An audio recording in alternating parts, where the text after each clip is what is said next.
एक जंगल में मीनू चिड़ी अपनी बेटी टुनटुनी चिड़िए से बहुत परेशान रहती थी।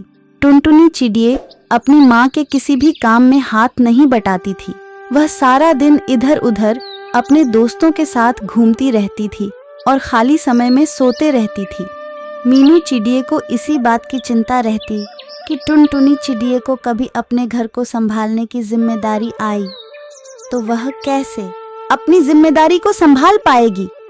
इसीलिए एक दिन टुनटुनी तेरी उम्र की चिड़ियाएं शहर के जंगल जाकर पढ़ाई लिखाई कर रही हैं या फिर अपने माता पिता के कामों में हाथ बटा रही हैं। मैं तुझे कह कहकर थक गई हूँ, फिर भी तेरे कानों में जू तक नहीं रेंगती। तू भी कुछ काम कर लिया कर। मैंने भी फैसला कर लिया, अब तुम घर तभी आओगी जब कुछ काम धंधा सीख जाओगी। अरे तुम कैसी बातें कर रही हो माँ? अकेली नन्ही चिड़िया कहाँ कहाँ भटकेगी?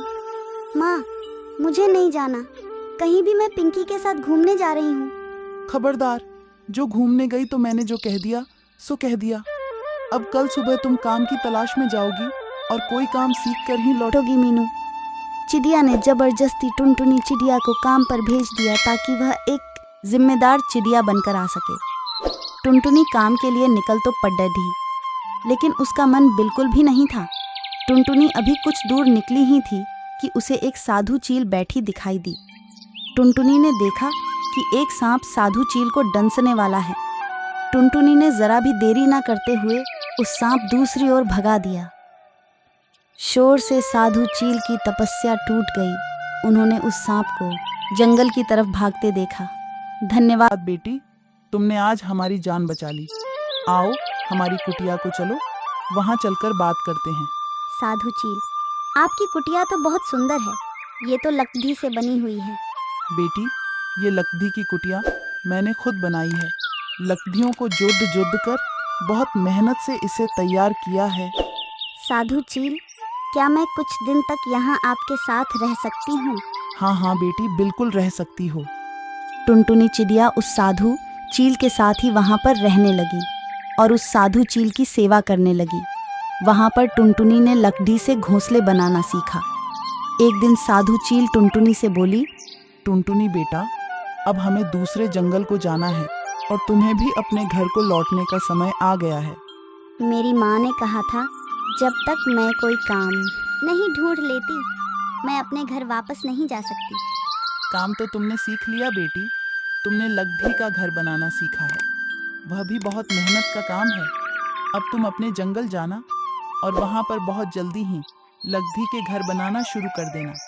बस ये तुम्हारा काम है। एक दिन ये लकड़ी के घर तुम्हारे बहुत काम आएंगे। टुनटुनी साधु चील से विदा लेकर अपने जंगल को पहुँच जाती है और वहाँ पर लकड़ी और बांस इकट्ठा कर पूरे जंगल में लकड़ी के घर बनाना शुरू कर देती है। पता नहीं मैंने इस टुनटुनी को बाहर काम खोजने के लिए भेजा था और यह जंगल में लकड़ी के घर बनाने में लग गई है। देखने में ये घर कितने सुंदर और मजबूत हैं, पर ये घर किस काम के? यहाँ पर कौन रहेगा? जंगल में सबके अपने अपने घोंसले हैं और ये फिजूल की मेहनत कर रही। टुनटुनी कुछ दिनों में पूरे जंगल में लकड़ी के घर बना देती है। मानसून आ चुका था और पूरे जंगल में मूसलाधार बारिश हो रही थी। एक शाम पानी का बहाव बहुत तेज हो गया, जिससे जंगल के पास वाली नदी का जलस्तर बहुत ऊपर आ गया, जिस वजह से जंगल के पंछी हाहाकार मचाने लगे।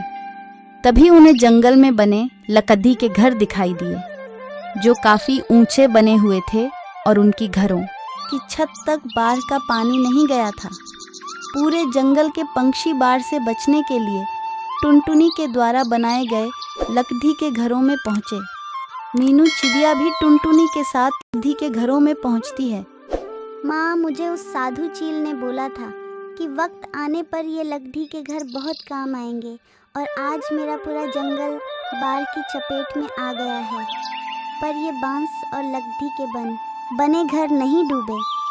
हाँ टुनटुनी बेटा, तूने तो सचमुच जो अपने जंगल के पक्षियों के लिए किया है, ये तो मैं भी नहीं कर सकती थी। मुझे तुझ पर गर्व है। मेरी बच्ची, कई दिनों तक जंगल के पंछी आराम से लकड़ी के बने घर में रहते हैं। फिर सब कुछ ठीक हो गया। पंछियों ने टुनटुनी की बहुत तारीफ की। मीनू जी, आपकी बेटी तो बहुत होनहार है। उसने ये लकड़ी के घर बनाकर तो सचमुच जंगल को सुरक्षित कर दिया। भला हो उस साधु चील का, जिन्होंने मेरी बेटी को इतना मेहनती बनाने में मदद की। अब टुनटुनी के द्वारा बनाए गए लकड़ी के घर बहुत दूर तक मशहूर हो गए। बहुत से जंगलों के पंछी टुनटुनी से अपने घर बनवाने लगे।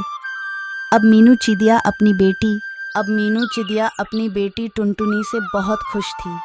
वह खुशी खुशी अपनी बेटी के साथ रहने लगती है।